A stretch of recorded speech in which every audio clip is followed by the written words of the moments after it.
다음에 거기 법원 간 충돌 시 효력 관계가 있습니다. 법원 간 충돌 시 효력 관계는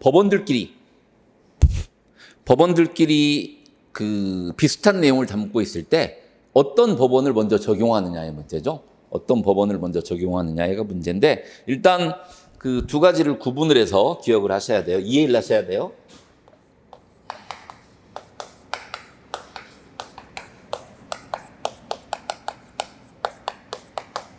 동등한 규범 사이 충돌이 있습니다. 동등한 규범 사이 충돌이 있을 수가 있고요. 그리고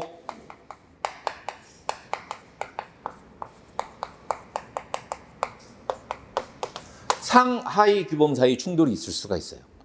이 상하위 규범 사이 충돌이 무슨 얘기냐면, 거기 112페이지 아래쪽 보세요.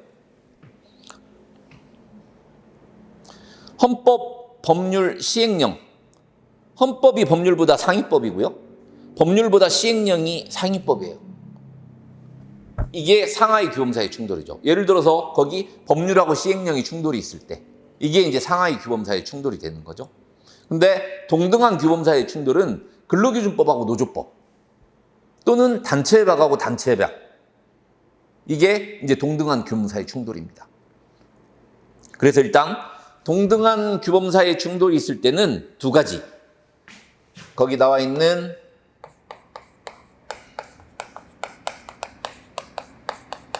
신법 우선 원칙이 적용될 수도 있고요. 그리고 특별법 우선 원칙이 적용될 수도 있습니다.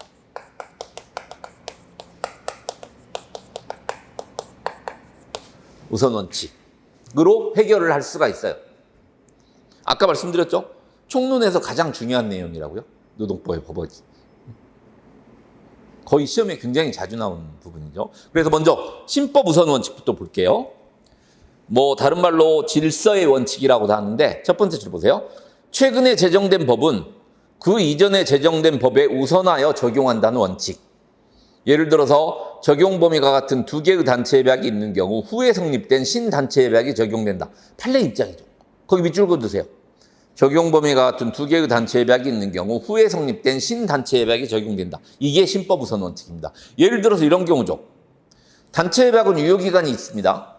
그 단체 협약이 무한정으로 적용되는 건 아니에요. 보통 뭐 2년, 3년, 예를 들어서 3년이라고 해보세요. 작년 12월 말까지가 3년이었어요. 그래서 올해가 되기 전에 새로 단체 협약을 체결했습니다. 그러면은 작년까지 단체 협약하고 올해 1월 1일부터 새로 적용된 단체 협약, 뭐가 신법이죠? 올해 새로 체결한 단체 협약이 신법이잖아요. 새로운 단체 협약이 적용된다. 그게 신법 우선 원칙입니다. 신법 우선 원칙. 이제 단체 협약을 예를 들어서 말씀드렸지만 법도 마찬가지예요. 법하고 충돌이 있으면은 새로 제정된 법이 우선적으로 적용이 된다. 이게 신법 우선 원칙이고요. 그러니까 이제 특별법 우선 원칙 보세요. 일반법에 대해서 특별법이 우선적으로 적용된다는 원칙이다. 우리가 보통 가장 대표적인 사법의 일반법은 민법이라고 합니다. 민법. 근데 민법의 가장 대표적인 특별법은 상법이에요. 상법. 그러니까 그 민법은 일반 사인한테 다 적용되는 게 민법인데, 상법은 상인 사이의 거래에 적용되는 게 상법이에요. 그러니까 일단 일반법하고 일반법은 적용 범위가 넓고 특별법은 적용 범위가 좁아요. 아까 민법은 뭐라고 그랬죠? 일반 사인한테 적용되는 거라고 그랬죠? 근데 상법은 상인 사이의 거래에 적용된다고 그랬어요. 상법은 적용 범위가 좁죠, 민법에 비해서. 그래서 상법은 민법의 가장 대표적인 특별법입니다. 근데 아까 우리가 근로기준법은 뭘 정한 게 근로기준법이라고 그랬죠? 최저 근로조건을 정한 게 근로기준법입니다. 근데 우리 법 중에 선언법이라는 게 있어요. 선언법은 선언의 근로조건에 대해서 정한 게 선언법입니다. 조금 전에 근로기준법은 모든 근로자의 근로조건에서 정한 게 근로기준법이죠. 그러면은 선언법하고 근로기준법하고 뭐가 적용 범위가 좁나요? 선언법이 좁죠. 그러면은 선언법이 특별법인 겁니다. 그래서 선언법하고 근로기준법이 충돌했을 때는 선언법이 우선적으로 적용된다. 이게 특별법 우선 원칙이에요. 특별법 우선 원칙.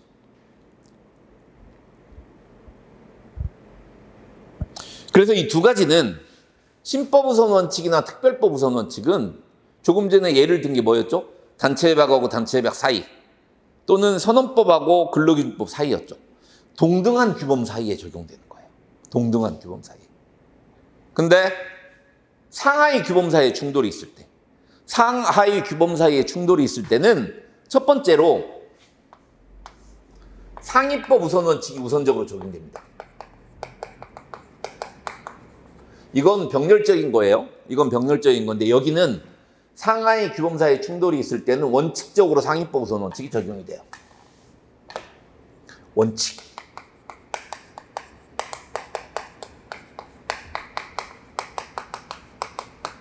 우선 원칙이 적용이 돼요. 보세요. 112페이지. 헌법하고 법률이 충돌이 하면 헌법이 적용된다. 법률하고 시행령하고 충돌이 있으면 법률이 먼저 적용된다. 단체협약하고 취업규칙하고 충돌이 있으면 단체협약이 먼저 적용된다. 취업규칙하고 근로계약하고 충돌이 있으면 취업규칙이 먼저 적용된다. 이게 상위법 우선 원칙이에요. 근데 여기에 대한 예외가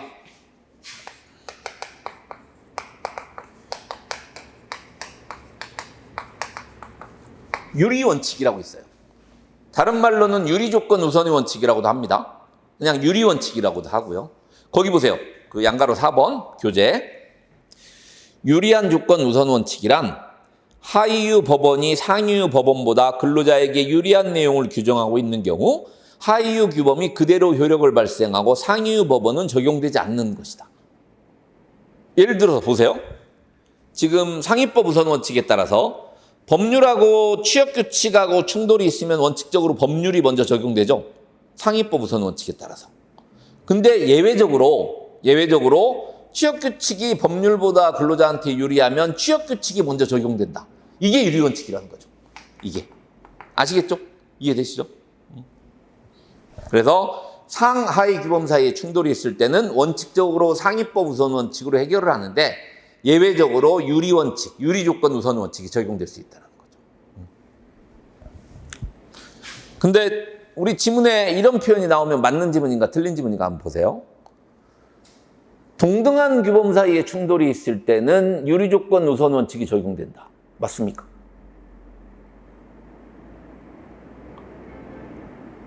유리조건 우선 원칙은 상하위 규범 사이에 충돌이 있을 때 적용되는 거죠. 그러니까 지금 예를 들어서 말씀드린 동등한 규범 사이에 충돌이 있을 때 유리원칙이 적용된다. 이건 틀린 거죠. 동등한 규범 사이에서는 이게 적용이 되는 거잖아요. 해결원칙이. 유리원칙은 상하위 규범 사이에 충돌이 있을 때 적용되는 게 유리원칙. 그렇죠? 노동법의 법원까지 봤습니다. 법원까지. 여기는 아무튼 총론에서 가장 중요한 부분이라고 생각하시면 되고요. 다음에 14페이지 노동법의 연역입니다. 노동법의 연역. 여기는 이제 완전 1차죠. 1차 객관식 대비로 이제 좀 체크를 해볼게요. 거기 우리나라 노동입법에서 재헌헌법이 있죠. 1948년에 처음으로 헌법이 제정이 됐죠. 우리나라에서. 1948년도 제정된 헌법에 노동 관련해서 거기 1, 2, 3, 4가 있죠. 근로조건의 기준을 법률로 정한다라고 돼 있었고요. 그리고 여자와 소년 근로는 특별하게 보호한다라는 규정이 있었고요. 단결권이나 단체 교섭권도 보장한다라고 돼 있었습니다. 그리고 마지막으로 근로자 이익분배 균점권이 인정이 됐어요. 이 네 가지가 우리 재헌헌법에 노동 관련해서 있는 규정지예요. 눈에 익혀두셔야 되죠? 한번 나온 적이 있습니다. 한번. 근데 옆에 써놓으세요. 거기 근로자 이익분배 균점권은 재헌헌법에는 있었는데 3공화국 헌법에서 삭제가 됐어요. 3공화국 헌법에서.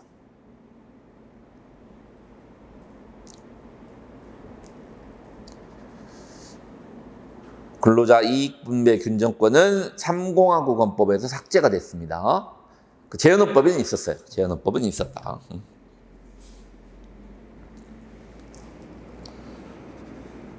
다음에 양가로 2번 헌법의 근거 규정에 의해서 노동관계법을 제정했다. 1953년이라고 나와 있죠.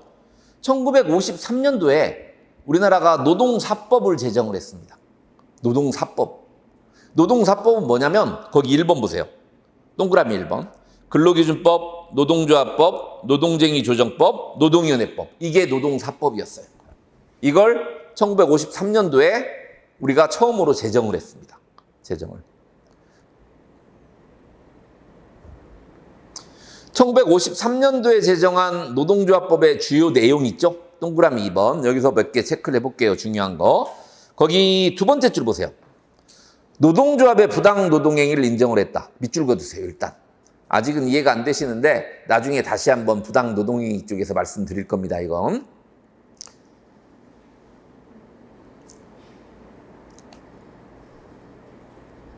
그러니까 그 사용자의 부당 노동행위가 있고 노동조합의 부당 노동행위가 있어요.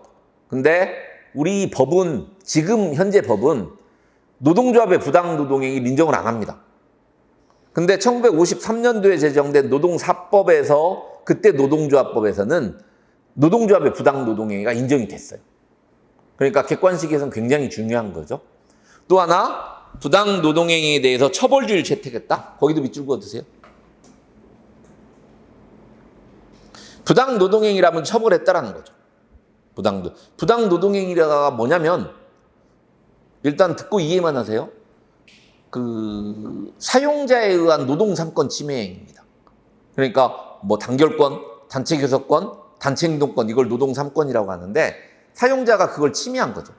이게 이제 사용자가 그러니까 노조를 못 만들게 방해를 했다. 이게 이제 부당 노동행위입니다. 노동삼권 침해 행위. 근데 이 부당 노동행위에 대해서 부당 노동행위라면 처벌을 했다는 거죠. 처벌주의를 채택했다는 건.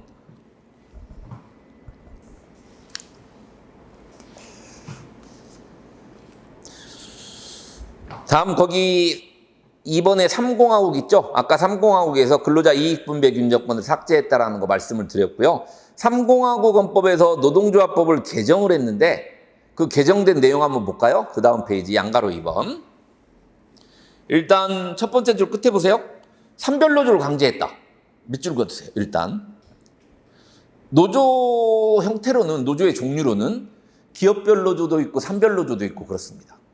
근데 이 당시 1963년도 노조법에서는 산별 노조만 만들 수 있다는 거죠. 기업별 노조는 만들 수 없었어요. 산별 노조만 만들 수 있었고 그리고 아까 1953년도의 노조법에서 노동조합의 부당 노동행위를 인정했다라고 그랬죠? 그걸 삭제했습니다. 거기 밑줄 그어두세요. 노동조합의 부당 노동행위 삭제.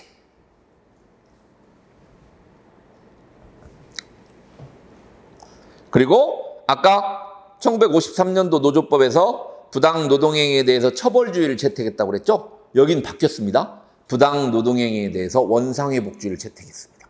원상회복주의. 그러니까 부당 노동행위에 대해서는 구제 방법이 처벌주의가 있고 원상회복주의가 있어요. 근데 처벌주의였다가 원상회복주의로 바뀌었다라는 거죠.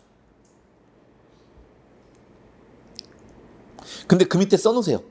1986년 원상회복주의하고 처벌주의 병용 이렇게 써놓으세요. 1986년에 처벌주의하고 원상회복주의 병용. 그리고 지금까지 부당 노동행위를 하면은 원상회복주의하고 처벌주의를 병용하고 있습니다. 지금까지.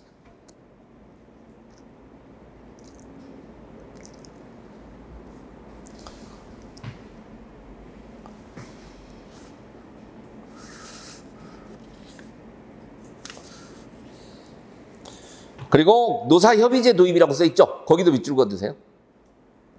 1963년도 노조법에는 노사협의제가 규정이 돼 있었습니다. 신설했어요. 그 당시에.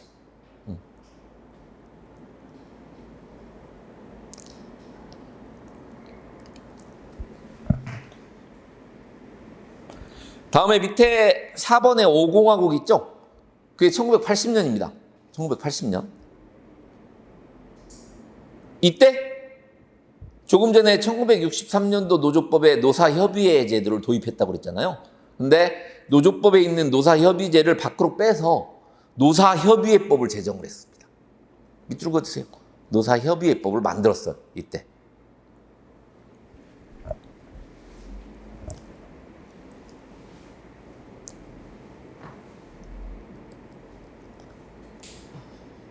그리고 아까 63년도 노조법에 산별 노조를 강제했다고 그랬죠? 근데 이때는 기업별 노조만 만들 수가 있었어요. 산별 노조가 아니고 기업별 노조를 강제했다.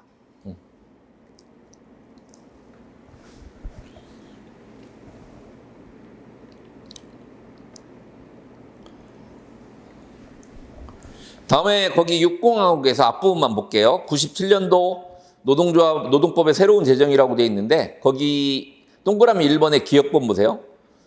노동조합법하고 노동쟁의 조정법이 각각 독립적으로 있었는데 이게 지금하고 똑같이 노동조합 및 노동관계 조정법으로 통합을 했습니다. 이때부터. 노동조합법하고 노동쟁의 조정법이 독립적으로 있다가 노동조합 및 노동관계 조정법으로 이제 통합을 했고요. 그리고 노사협의회법을 이름을 바꿨죠. 근로자 참여 및 협력 증진에 관한 법률로. 근로자 참여 및 협력 증진에 관한 법률로 이름이 바뀌었습니다. 이름이. 내용은 바뀐 거 없어요. 내용은 바뀐 거 없고요.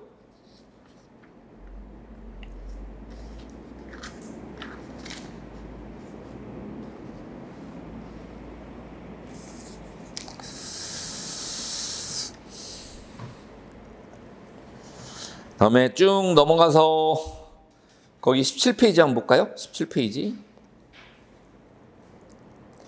뭐 독일의 노동입법 있죠. 독일의 노동입법이 뭐 있는데 개별적 근로관계법, 집단적 노사관계법이 있는데 거기 집단적 노사관계법에 1918년도에 단체협약법이 있죠. 뭐 단체협약의 규범적 효력을 최초로 인정한 법입니다. 이게. 그러니까 이 규범적 효력이라는 건 법적 효력을 인정했다는 거예요. 단체협약의 법적 효력을 최초로 인정한 게 1918년 단체협약법이고요. 그리고 그 밑에 바이마르헌법은 아까 말씀드린 거죠. 1919년 바이마르헌법에서 최초로 근로의 권리 그리고 노동 3권을 헌법상 보장을 했습니다. 처음으로.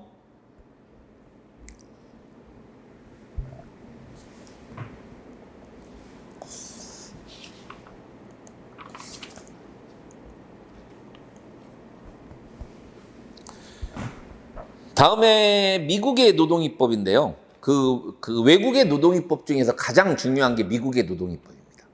시험에서 가장 많이 나오는 게.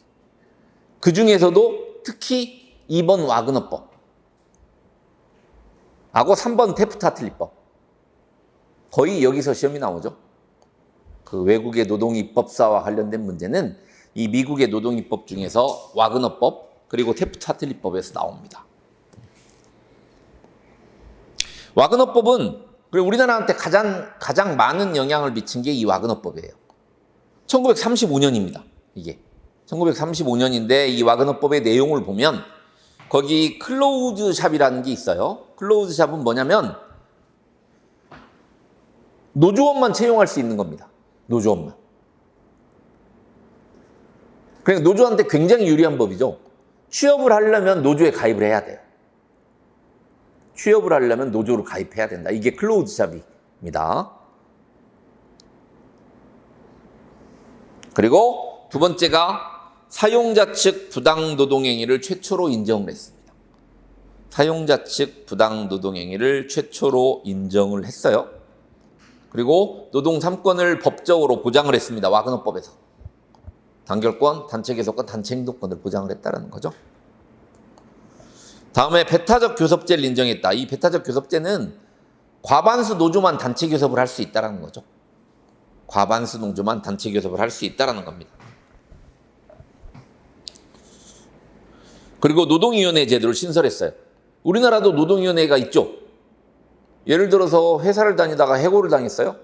그럼 노동위원회에 부당해고구제 신청을 하는 거죠. 노동위원회에 부당해고구제 신청을 할 수가 있어요. 다음에 이제 테프트-하틀리법입니다. 1947년이죠. 이건 2차 대전이 언제 끝났죠? 1945년에 끝났죠. 2차 대전 이후입니다. 2차 대전 이후. 여기서 가장 중요한 건 노동조합의 부당 노동행위를 인정했다는 거죠. 거기 밑줄 그어두세요. 아까 위에 나와 있는 1935년도 와그너법에서는 사용자의 부당 노동행위를 인정을 했는데 이 1947년 테프트-하틀리법에서 노동조합의 부당 노동행위를 인정을 했습니다. 아까 우리 노동사법을 1953년도에 제정했다라고 그랬죠.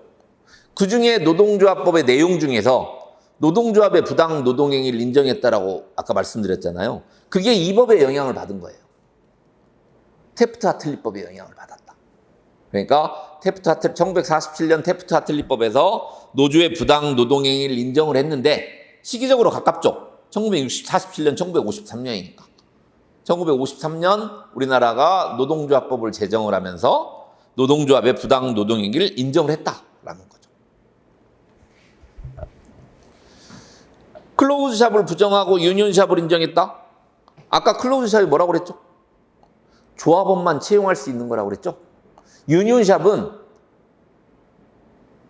누구나 채용할 수 있어요. 근데 일단 채용이 되면 반드시 노조에 가입을 해야 됩니다. 이것도 노조한테 유리한 거죠.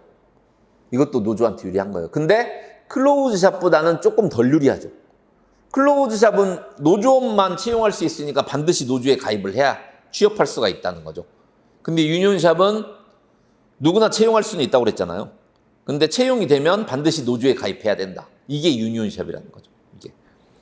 그래서 테프트-하틀리법에서는 클로즈샵을 부정하고 유니온샵을 인정을 했다라는 거고요.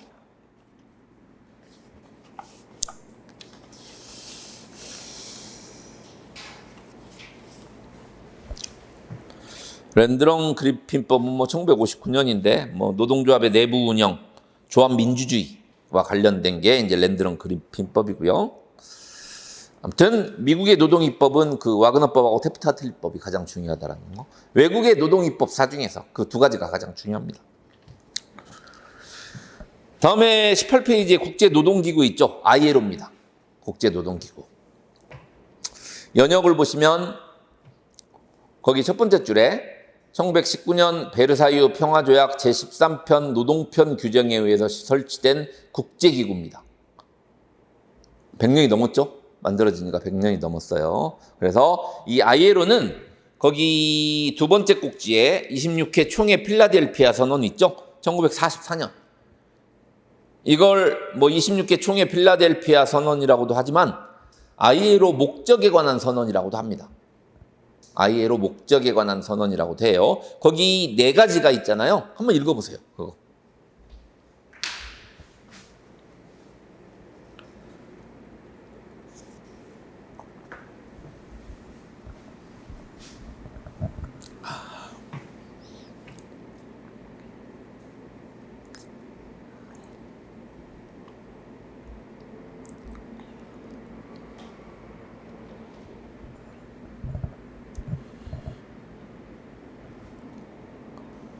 다음 중 필라델피아 선언의 내용이 아닌 것은 이런 문제 나오죠. 나올 수도 있고요. 이게 1944년이잖아요. 이 당시에는 비정규직 문제가 없었죠. 그러니까 만약에 비정규직 보호와 관련된 지문이 있으면 그건 ILO 필라델피아 선언 내용이 아니죠. 비정규직을 보호해야 된다. 이런 게 필라델피아 선언 내용으로 나오면 틀린 지문이라는 거죠. 네. 이 ILO는 1969년도에 노벨 평화상까지 수상을 했습니다. 그 조직 보세요. 일단 총회. 각국 대표단 4인으로 구성된 3자 협의기구. 밑줄 그어주세요. 각국 대표단 4인으로 구성된 3자 협의기구다. 그러니까 정부 대표 2인, 노사 대표 각 1인, 그리고 노사정 3자. 4인으로 구성된 3자 협의기구입니다. 그래서 각자 발언권, 표결권을 행사를 합니다. 우리나라로 하나만 행사하는 게 아니고 각자 발언권, 표결권을 행사할 수 있다는 거. 그래서 이 총회에서는 조약으로 할 건가, 권고를 할 건가 이런 것도 결정을 합니다. 그래서 그걸 결정을 할 때는 출석한 총회 대표 3분의 2 이상 찬성이 필요하다라고 돼 있고요. 가입 방식. 유엔 회원국은 국제노동기구 원장의 공식 수락을 통보함으로써 회원국 지위를 취득하지만 비회원국은 총회의 승인을 얻어서 지위를 취득한다. 우리나라는 1991년에 ILO를 가입을 했는데 우리나라는 1991년에 유엔 회원국이었죠. 회원국이어서 거기 나와 있듯이 국제노동기구 헌장을 공식 수락을 통보함으로써 가입을 한 거예요. 그게. 그 다음 페이지 보세요. ILO 협약이 있고 권고가 있습니다. 근데 권고는 구속력이 없어요. 그 세 번째 줄 보세요. 권고는 협약과 달리 법적 구속력이 인정되지 않는다. 그러니까 가이드라인으로서 역할만 합니다. 가이드라인으로서 역할만 하는데, 근데 ILO 협약도 마찬가지죠. 국회에서 비준을 안 하면 구속력 없어요. 근데 협약은 국회에서 비준을 하면 구속력이 있는 거죠. 근데 권고는 뭐 비준했다고 구속력이 생기는 건 아니죠. 그렇죠?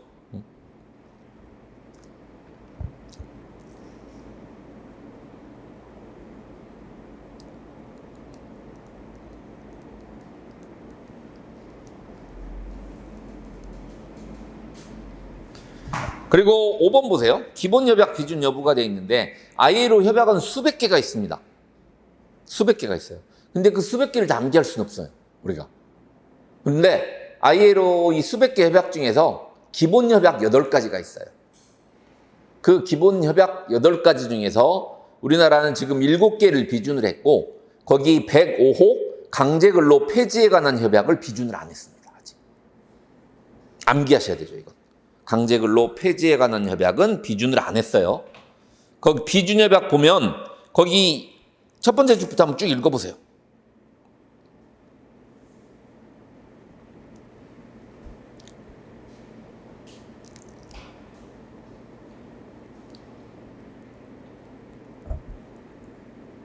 거기 세 번째 줄에 나와 있는 고용 및 직업상의 차별 금지에 관한 협약은 111호입니다.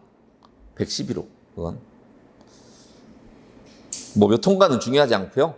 뭐 강제 근로에 관한 협약, 결사의 자유 및 단결권 보호에 관한 협약, 단결권 및 단체 교섭권에 대한 원칙 적용에 관한 협약, 동일 가치 노동 동일 보수에 관한 협약, 고용 및 직업상의 차별 금지에 관한 협약, 최저 취업 연령에 관한 협약, 아동 노동 철폐에 관한 협약은 비준을 했고, 강제 근로 폐지에 관한 협약만 비준을 안 했습니다, 지금.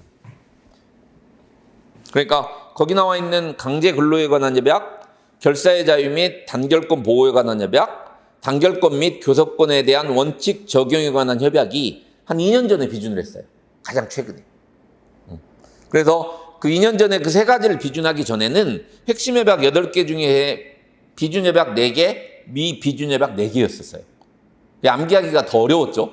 근데 지금은 미비준 협약이 딱 하나예요. 강제 근로 폐지에 관한 협약. 이것만 비준하지 않았습니다. 그래서 암기를 하셔야 됩니다, 이거.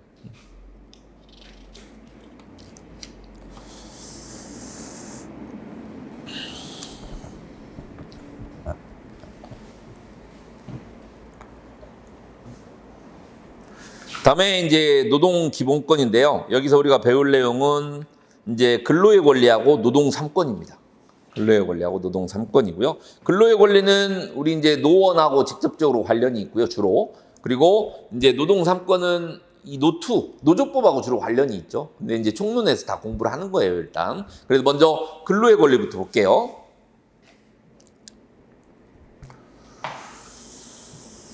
일단 근로에 관련 개별적 근로관계법에 내가 헌법상 근거조문이 아까 몇 조라고 그랬죠? 32조라고 그랬죠. 이 32조는 그냥 시험 문제라고 생각하시면 됩니다. 거의 매년 나와요, 매년. 이건. 그래서 아까 말씀드렸지만 우리 노동법과 관련된 헌법 조문이 몇 개 안 됩니다. 대표적인 게 32조, 그리고 뒤에 나오는 33조. 이게 이제 그 관련 조문이에요, 대표적으로. 32조 1항부터 보겠습니다. 32조 1항 박스 보세요. 모든 국민은 근로의 권리를 가진다.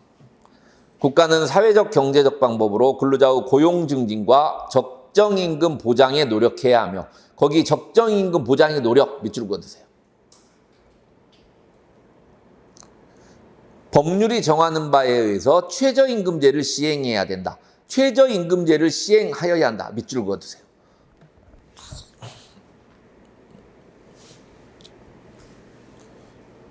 일단 이 적정임금하고 최저임금을 바꿨으면 틀린 지문이죠. 굉장히 헷갈리죠. 처음 보시면 헷갈릴 수도 있어요. 최저임금법이 따로 있죠. 우리 법에 최저임금법이 따로 있어요. 우리 시험범위도 있고요. 그러니까 법률이 정하는 바에 의해서 최저임금제를 시행해야 된다가 맞죠. 법률이 정하는 바에 의해서 적정임금제를 시행해야 된다. 그럼 틀린 지문입니다. 그래서 적정임금하고 최저임금 이걸 바꿔서 쓰면 틀린 지문이라는 거 기억하시면 되고요. 다음 2항. 모든 국민은 근로 의무를 준다. 1항에 근로의 권리를 가진다라고 돼 있죠. 2항은 근로의 의무를 준다라고 돼 있어요. 틀린 지문에 이렇게 나올 수도 있죠. 모든 국민은 근로의 권리를 가지나 의무를 가지진 않는다. 이거 틀린 지문이죠. 의무도 가진다라고 돼 있잖아요. 모든 국민은 근로의 의무를 진다라고 돼 있습니다. 국가는 근로의 의무 내용과 조건을 민주주의 원칙에 따라서 법률로 정한다.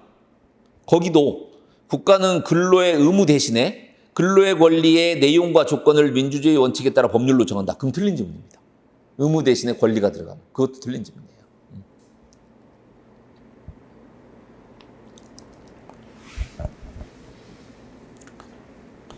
그럼 3항. 근로조건의 기준은 인간의 존엄성을 보장하도록 법률로 정한다. 이 법률이 근로기준법이죠. 대표적인 게. 근로조건의 기준은 인간의 존엄성을 보장하도록 법률로 정한다라고 돼 있는데 그 법률이 근로기준법이라는 얘기입니다. 근로기준법. 그다음 4항. 여자의 근로는 특별한 보호를 받으며 고용, 임금 및 근로조건에 있어서 부당한 차별을 받지 않는다라고 돼 있습니다. 그리고 우리 근로기준법을 보면 이 헌법 32조 4항에 근거해서 여러 가지 여성 보호 규정이 있죠. 5항. 연소자 근로는 특별한 보호를 받는다. 연소자를 보호하기 위해서도 우리 근로기준법에 여러 규정들이 있습니다. 그리고 6항. 국가유공자 상위 군경 및 전몰 군경의 유가족은 법률이 정하는 바에 의해서 우선적으로 근로기회를 부여받는다. 의무죠. 근로기회를 부여받는다라고 되어 있어요. 이 6항을 국가유공자 상위 군경 및 전몰 군경의 유가족은 법률이 정하는 바에 의해서 우선적으로 근로기회를 부여받을 수 있도록 노력해야 된다. 그럼 틀린 지문입니다. 그렇죠? 우리 헌법 조문에 우선적으로 근로기회를 부여받는다라고 되어 있죠.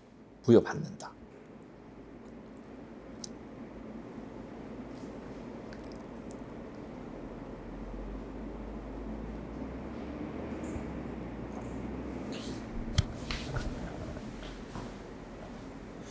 그래서 이 근로의 권리는 대표적으로 우리 헌법에는 여러 기본권이 있는데 자유권적 기본권이 있고 사회적 기본권이 있어요.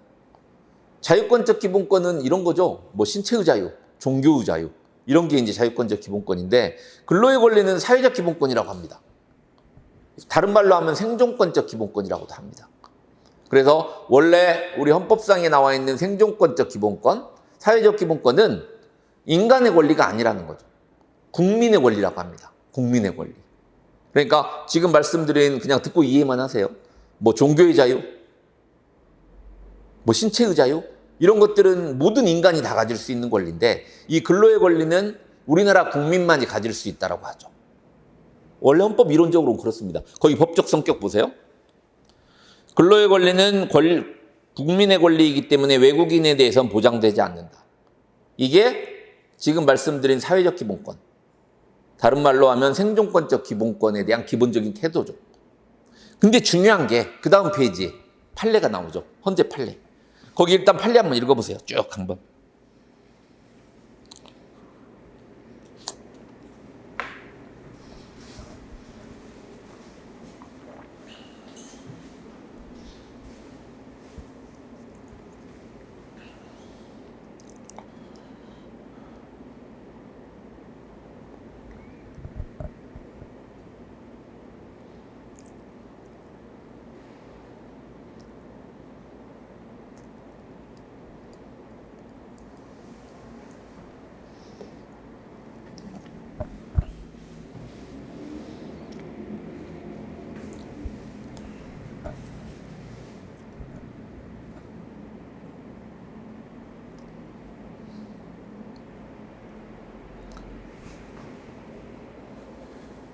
우리 헌법재판소는 근로의 권리를 이렇게 구분을 합니다. 거기 일할 자리에 관한 권리, 일할 환경에 관한 권리 이렇게 구분을 하는데 조금 전에 뭐라고 그랬죠? 근로의 권리는 기본적으로 사회적 기본권의 성격을 가지고 있기 때문에 국민만 보장이 되고 외국인은 보장이 안 된다고 그랬죠. 근데 우리 헌재 입장은 근로의 권리를 이렇게 일할 자리에 관한 권리하고 일할 환경에 관한 권리로 구분을 해서 일할 환경에 관한 권리는 이게 인간의 권리라는 거죠. 거기 세 번째 줄 보세요. 건강한 작업 환경, 일에 대한 정당한 보수, 합리적인 근로 조건의 보장, 이런 것들은 모든 인간이 누릴 수 있는 권리라는 거죠. 그래서 일할 환경에 관한 권리하고 일할 자리에 관한 권리로 구분을 해서 이런 일할 환경에 관한 권리는 외국인도 보장을 받을 수 있다라고 보는 겁니다. 근데 일할 자리에 관한 권리는 이건 사회적 기본권으로서의 성격만 있어서 외국인은 보장받을 수 없다는 거죠.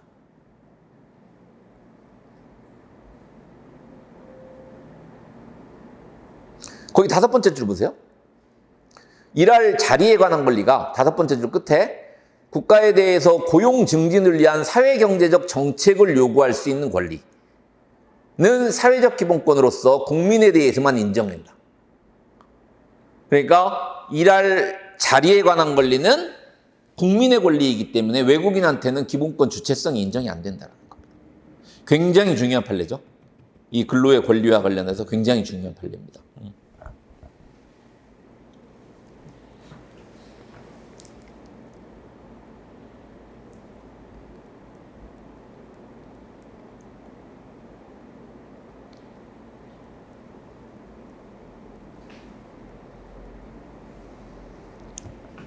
근데 지금 일할 자리에 관한 권리는 국가에 대해서 고용 증진을 위한 사회적 경제적 정책을 요구할 수 있는 권리라고 그랬는데 구체적으로 어디까지 보장이 될 것인가? 거기 3번 내용 보세요.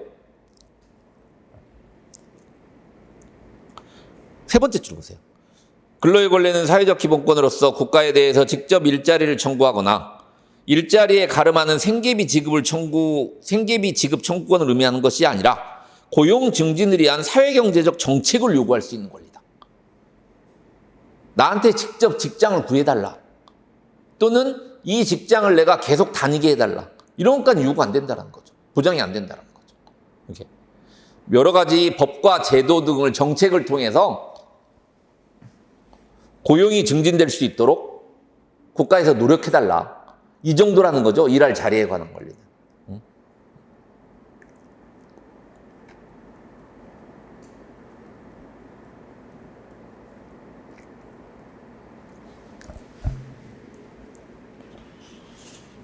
거기 4번 효력 보세요. 이 헌법 32조는 사인한테도 적용이 됩니다.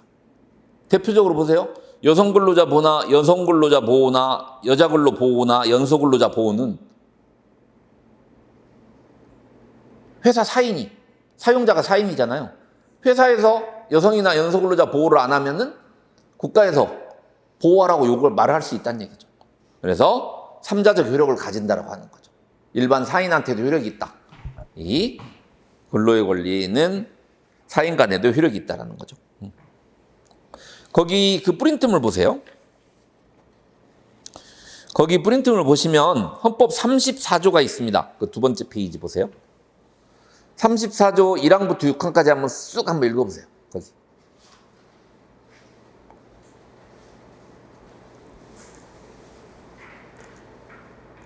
헌법 34조 있어요. 거기. 1항부터 6항까지 한번 쭉 한번 읽어보세요.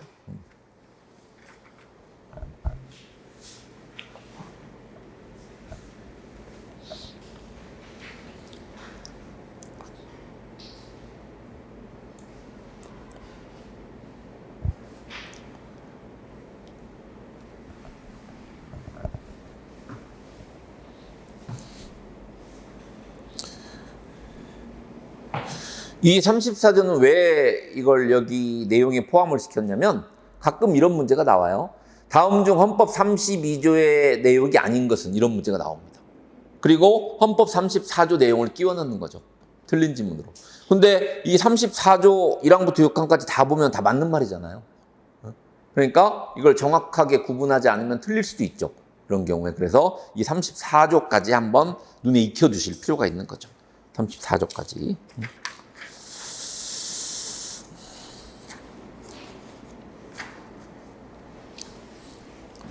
다음에 이제 노동 3권입니다. 노동 3권. 노동 3권은 이제 노조법하고 직접적으로는 관련이 있어요. 노조법하고. 아까 그 집단적 노사관계법의 헌법상 근거조문이 헌법 33조라고 했죠?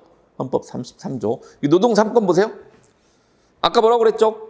이 노동 3권을 헌법에 최초로 규정한 게 무슨 법이라고 그랬죠? 1919년 바이마르 헌법이라고 그랬죠.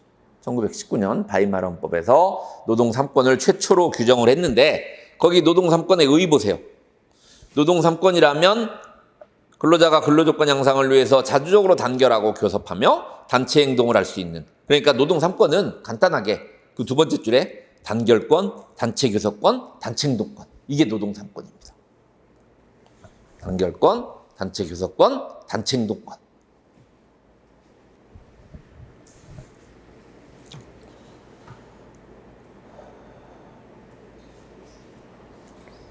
이 노동 3권과 관련된 우리 헌법 33조 있죠? 거기 33조 1, 2, 3항 한번 읽어보세요.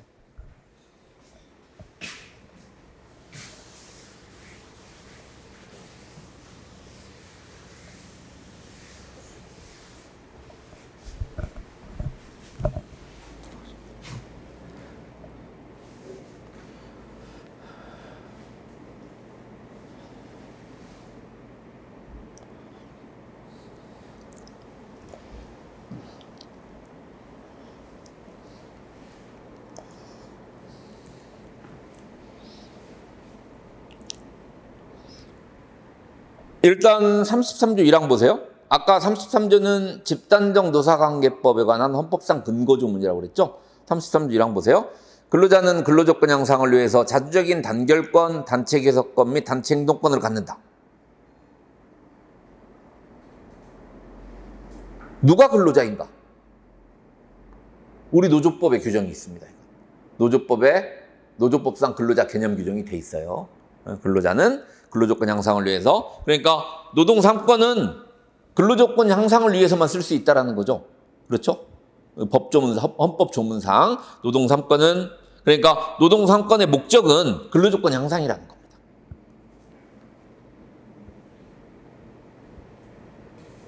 다음 2항 볼게요. 2항.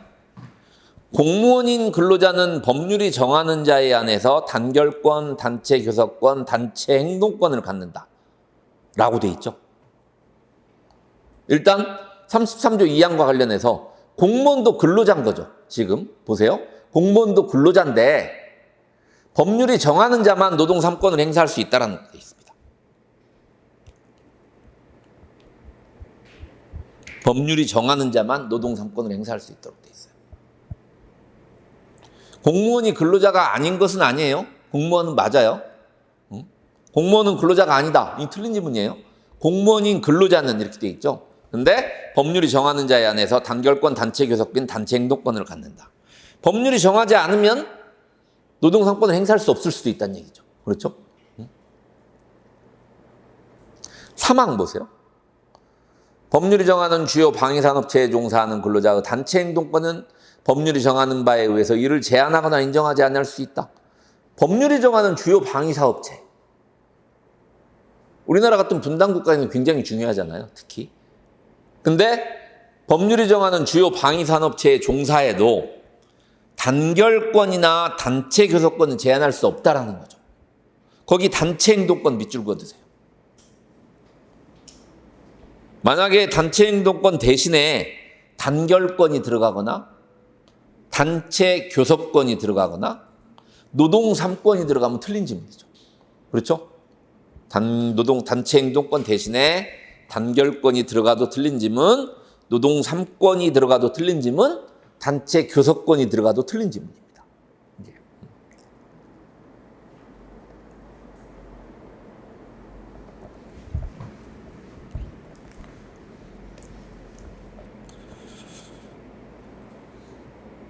다음에 노동 3권의 법적 성격입니다. 노동 3권은 사용자와 근로자 간의 실질적인 대등성을 단체적 노사관계의 확립을 통해서 가능하도록 하기 위해서 시민법상의 자유주의적 법원칙을 수정하는 신시대적 시책으로서 등장된 생존권적 기본권이다. 이렇게 해석하는 헌재 판례가 있죠. 생존권적 기본권이라고 해석한 헌재 판례가 있어요. 근데 세 번째 줄 보세요. 중간에. 헌법재판소는 밑줄 그어주세요. 이 노동 3권을 사회적 성격을 띤 자유권, 밑줄 그어주세요. 사회적 보호 기능을 담당한 자유권이라고 합니다. 이 무슨 말인가요, 이게? 아까 헌법상의 기본권은 자유권적 기본권이 있고 사회적 기본권이 있다고 그랬잖아요. 근데 우리 헌재 입장은 이 노동 3권은 자유권으로서의 성격도 있고 사회적 기본권으로서의 성격도 있다고 보는 겁니다. 두 가지 성격을 동시에 가지고 있다는 거죠. 만약에 지문에 우리 헌법재판소는 노동 3권의 법적 성격에 대해서 일관되게 자유권적 기본권으로 본다. 틀린 지문이죠. 뭐 일관되게 사회적 기본권으로 본다? 틀린 지문입니다. 그렇죠. 그 표현을 기억을 하세요. 사회적 성격을 띤 자유권. 사회적 보호 기능을 담당하는 자유권. 이 표현이 중요합니다. 표현이.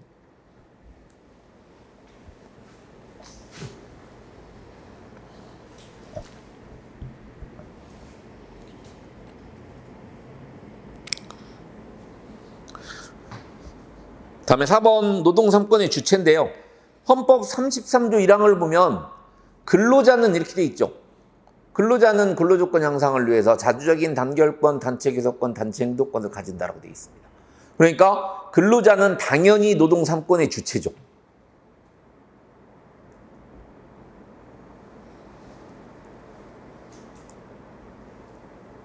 근로자여야 노동 3권을 행사할 수 있습니다.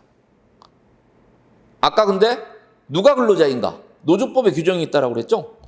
그래서 우리 노조법에는 그 두 번째 줄 노조법에서 근로자라 함은 직업의 종류를 불문하고 임금, 급료, 기타 이에 준하는 수입에 의해서 생활하는 자가 노조법에 근로자로 개념 규정이 되어 있습니다.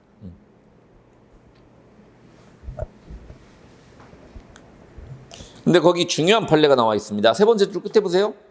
이 여기서 말하는 근로자는 취업 중인 자만이 아니고 실업 중인 자도 포함된다. 밑줄 그어주세요. 일단. 뭐 지금은 아직 이해가 안 될 수도 있는데요. 나중에 굉장히 다시 한번 설명을 드릴게요. 회사에 다니고 있는 사람뿐만이 아니고 다니고 있지 않아도 실업 중인 자도 노동 3권을 행사할 수 있다는 얘기죠. 왜? 노조법상 근로자가 될 수 있다는 얘기죠. 노조법상 근로자가 될 수 있다.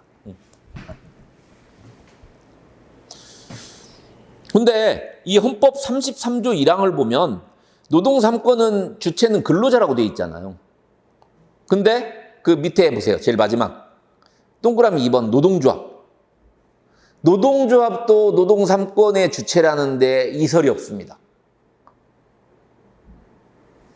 노동조합도 노동 3권의 주체가 될 수 있다는 거죠. 노동조합도.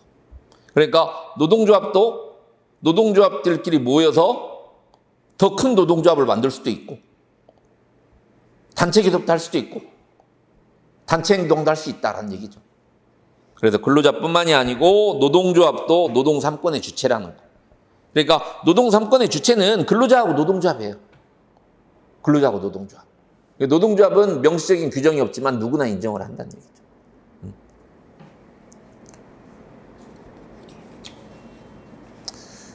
그 다음 페이지 보세요. 양가로 3번. 노동 3권 행사의 상대방으로서의 사용자. 노조가 단체 교섭을 할 때 누구랑 하죠? 사용자가 하죠. 사용자. 근데 사용자는 노동 3권의 주체는 아닙니다. 사용자는 어떠한 경우에도 노동 3권의 주체가 될 수가 없어요. 그냥 거기 나와 있듯이 노동 3권 행사의 상대방인 것뿐이죠.